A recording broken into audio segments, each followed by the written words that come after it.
Morning class 8th. Our next topic is irrigation. After we have added fertilizers and manure, the next step is irrigation. All living being needs water to live. Water is important for proper growth and development. Water is absorbed by the plant roots. ये हमने basic पढ़ा हुआ है last classes में भी. Along with water, nutrients and fertilizers are also absorbed. Plant contains nearly 90% water. जिस तरह से हमने पढ़ा है कि human body contains nearly 70% of water, उसी तरह से प्लांट्स में भी 90% क्या होता है, वाटर होता है. Water is essential because germinated seed does not take place under dry condition. अगर हम देखते हैं हमारे पास सूखा बीज होते हैं तो क्या होता है, उनमें जर्मिनेशन कभी नहीं होता है. वैसे ही ख़राब हो जाएंगे लेकिन जर्मिनेट नहीं होंगे. जर्मिनेट कब होंगे, जब उनको पानी मिलेगा, चाहे वो किसी भी फॉर्म में मिले. न्यूट्रिएंट्स भी क्या होते हैं, पानी में ही डिज़ोल्व होते हैं और वाटर में सप्लाई हो जाते हैं. वाटर के थ्रू प्लांट्स में सप्लाई होते हैं. Water also protect plant from both frost and hot air currents. दोनों से बचाता है. Moisture to maintain the moisture of the air.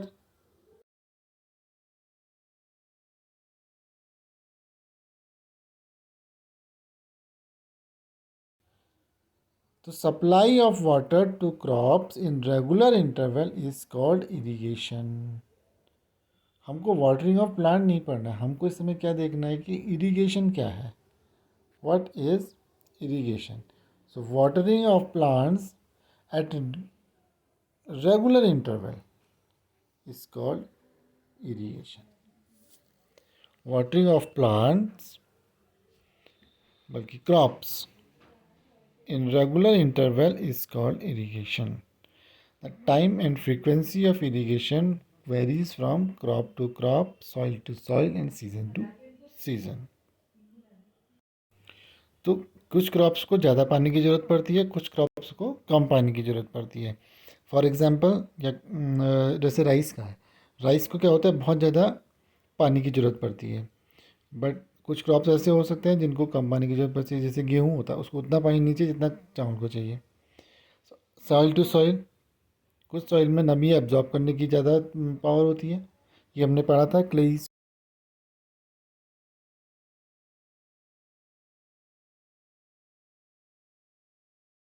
पड़ेगी.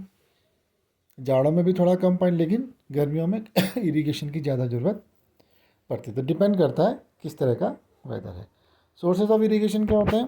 सोर्स ऑफ इरिगेशन हो गए वेल्स यानी कि कुएँ, tubewells, ponds, lakes, rivers, dams and canals. ये देख रहे हैं हम लोग, ये पानी एक नाली नाली तरह बनाई जाती है और ये पानी क्या होता है, खेतों के आसपास इरिगेट हो जाए, इस तरह से इसको डिज़ाइन किया जाता है. इसके अलावा चेन पंप, ढेकली,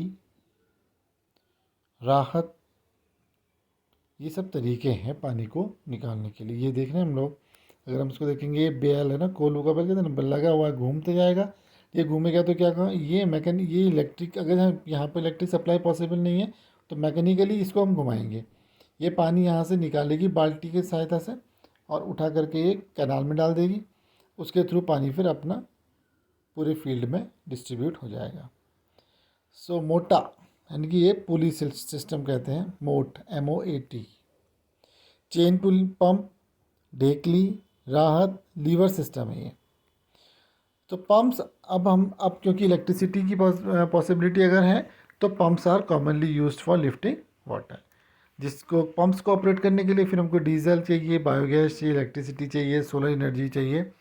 इन एनर्जीज़ की सहायता से भी आप पंप्स को ऑपरेट किया जा सकता है, जिससे कि काम भी थोड़ा आसान हो जाता है.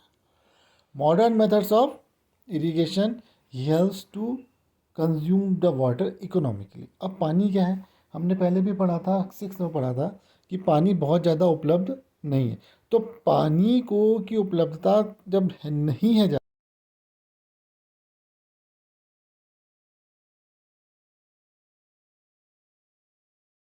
उतना ही इरिगेशन हो जितना कि ज़्यादा पानी में होता है. अभी क्या होता है, यहाँ पर हमारे पास दो सिस्टम होते हैं. एक है स्प्रिंकलिंग और दूसरा है ड्रिप इरिगेशन। स्प्रिंकलिंग सिस्टम में क्या होता है, in this system is more useful to uneven land where sufficient water is not available. The perpendicular pipes having rotating nozzles on the top are joined to the main pipeline at regular intervals. When the water is allowed to flow through the main pipe under pressure, they pressure up the pump and it escapes from the rotating nozzles. It gets sprinklings, sprinkles की तरह, झरनी की तरह ये पूरे खेत को क्या कर देते हैं, वाटर कर देते हैं। Sprinkles are very useful for lawns, coffee plantations, इस तरह की जहाँ पर अनइवन सरफेस होगी वहाँ पर स्प्रिंकलिंग इरिगेशन। तो इसमें हो क्या रहा है, ये है स्प्रिंकलिंग इरिगेशन। यहाँ पर अंडर प्रेशर पानी डाला गया, अंडर प्रेशर पानी डाला गया और जगह जगह पर ये फव्वारे जैसे लगा दिए गए। इसकी ये रोटेटिंग नोजल्स होते हैं, यानी कि घूम रहे हैं, किसी भी डायरेक्शन में घूमेंगे तो पानी को क्या होगा, ये चारों तरफ से छिड़कने, जैसे कहते हैं ना, पानी छिड़कने लगेगा पानी। तो ये तो हो गया स्प्रिंकलिंग। दूसरा होता है ड्रिप इरिगेशन। ड्रिप इरिगेशन में क्या होता है कि पानी का वेस्ट बिल्कुल नहीं होता।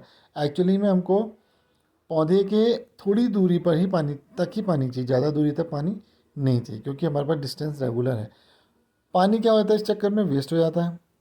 हमको पानी कहाँ चाहिए, पौधे की जड़ पे चाहिए। तो ड्रिप इरिगेशन क्या करता है, इसमें छोटे छोटे पाइप्स लगे होते हैं जो पानी के जो पौधे की जड़ों तक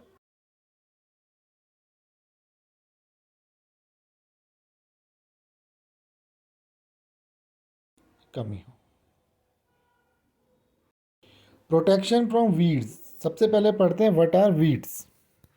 undesirable plants are called weeds. Simple, ऐसे प्लांट्स होते हैं जो नेचुरली ग्रो कर जाते हैं, ठीक है। Undesirable plant may grow naturally along with the crops. These undesirable plants are called weeds. ऐसे प्लांट्स जो जो किसी काम के नहीं होते हैं, घास फूस टाइप के, उनको क्या कहते हैं, वीडीसाइड्स। वीडीसाइड्स का यूज़ होता है इन अनवांटेड। देखो, एक तो होता है कि हम लोग गुड़ाई करते हैं, वो भी क्या करते हैं, हम वीड्स को निकालते हैं। बट जब हम क्रॉप्स ग्रो करते हैं तो क्रॉप हमको पता है कि बहुत बड़े लैंड में ग्रो की जाती है। तो वीड्स को कंट्रोल करने के लिए कई बार हम लोग केमिकल्स का यूज़ करते हैं जिनको हम कहते हैं वीडीसाइड्स।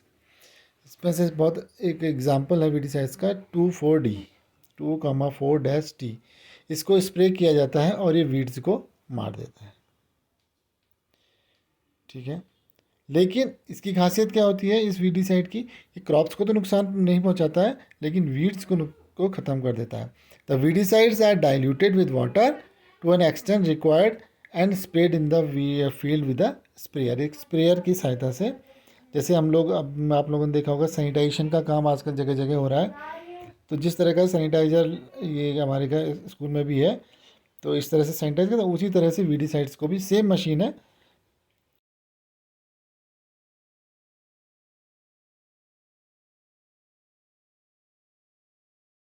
के अलावा खुरपी से, सीड ड्रिल से, इनसे भी क्या कर सकते हैं, वीड्स को हटा सकते हैं। लेकिन इसमें दिक्कत ये हो सकती है कि जड़ों को नुकसान ना हो। As we already mention, weedicides are spray during the vegetative growth of weeds before flowering the seeds and seeds formation. Spraying of weedicide may affect to health of farmers, so they should use this chemical very carefully. ये health के लिए, farmers के health के लिए बहुत अच्छे नहीं होते हैं। उसके मुंह में और अपने नोज़ को कवर करते हुए इसका यूज़ करना चाहिए, मास्क पहन के इसका यूज़ करना चाहिए। तीसरा इम्पॉर्टेंट पार्ट आता है फिर, अब देखो हमारा क्या हुआ, क्रॉप्स ग्रो हो गए, वाटरिंग हो गई, वीड्स भी लगा दिए, केमिकल्स भी स्प्रे कर दिए, सब कुछ हो गया। अब हमारे को क्या होना, हार्वेस्टिंग करेंगे। अब हम पके हुए फलों को काटेंगे। कैसे? The cutting of crops after it is mature is called harvesting. फलों के पकने के बाद उनको काटने की, या क्रॉप्स के पकने के उनको काटने को क्या कहते हैं, हार्वेस्टिंग कहते हैं। In harvesting, crops are pulled out and cut close to the ground. It is usually take 3 to 4 months for a cereal crops to mature. दालों को मैच्योर होने में, दालों को बनने में पूरे 3 से 4 महीने तक लगते हैं और इनको बिल्कुल ग्राउंड से काटा जाता है। सपोज करेंगे हमारे पास एक ये पौधा है तो हम उसको ऑलमोस्ट जितना हो सकता है ग्राउंड के पास से कट करेंगे। Harvesting in our country either done manually by sickle, दराती से काटते हैं, या फिर मशीन से काटते हैं जिसको कहते हैं हार्वेस्टर।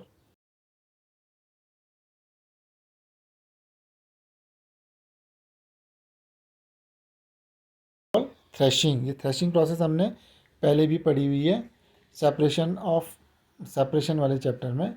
तो थ्रेशिंग से ही सीड्स को अलग किया जाता है। This is carried out with the help of machines called combine, machine का नाम है, इससे भी इसको अलग कर देता है, which is in fact a harvester as well as thresher. तो ये मशीन क्या है, कंबाइन, इस मशीन का नाम है कंबाइन। अगर बड़े बड़े खेत हैं, खूब सारे क्रॉप्स वहाँ पर हो रहे हैं, तो उस केस में हम लोग कंबाइन का यूज़ भी करते हैं।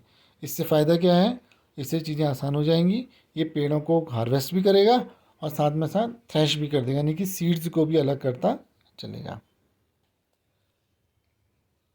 ठीक है। उसके बाद हार्वेस्टिंग के बाद जो बच जाता है खेतों पे, उसको क्या करते हैं फार्मर्स, जला देते हैं। और यही एक सबसे बड़ी दिक्कत होती है किसके लिए, जब इससे क्या होता है, पॉल्यूशन बहुत तेज़ी से फैलता है। ठीक है। Farmers which with small holdings of land do separate grains with a calf by winnowing. अब हमने विनोइंग टेक्निक पहले पढ़ी थी क्लास 6 में। सो उस विनोइंग टेक्निक का यूज़ करके छोटे फार्मर जिनके पास बहुत ज़्यादा अनाज नहीं होता, ज़्यादा लैंड नहीं है, तो वो लोग विनोइंग का यूज़ करते हैं। क्योंकि ये जो मशीन है कंबाइन, ये मशीन अपने आप में ही इतनी एक्सपेंसिव पड़ेगी और ये छोटे फील्ड में चल भी नहीं पाएगी, इसलिए इसका इस्तेमाल नहीं किया जा सकता है। हमारे देश में क्या हार्वेस्टिंग के फेस्टिवल्स बनाए जाते हैं। आफ्टर 3 से 4 month of hard work they comes to the day of harvesting, the sight of golden fields of stunning crop land laden with grains filled and heart of the farmers with joy and the sense of well-being. The fat of the past seasons have borne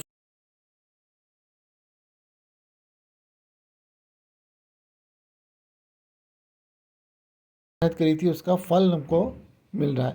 तो इस happiness को enjoy करने के लिए हमारे यहाँ कई सारे फेस्टिवल मनाए जाते हैं, जैसे पोंगल, बैसाखी, होली, दिवाली, नबन नमन्या एंड बिहू। ये वो फेस्टिवल्स हैं, डिफरेंट पार्ट्स ऑफ इंडिया में ये मनाए जाते हैं, अलग अलग पार्ट्स के हैं। सो मेनली क्या है, ये ऐसे फेस्टिवल हैं जिस टाइम पे क्रॉप काटी जाती है, तैयार हो जाती है। अब हम नेक्स्ट टॉपिक पढ़ेंगे स्टोरेज कल को।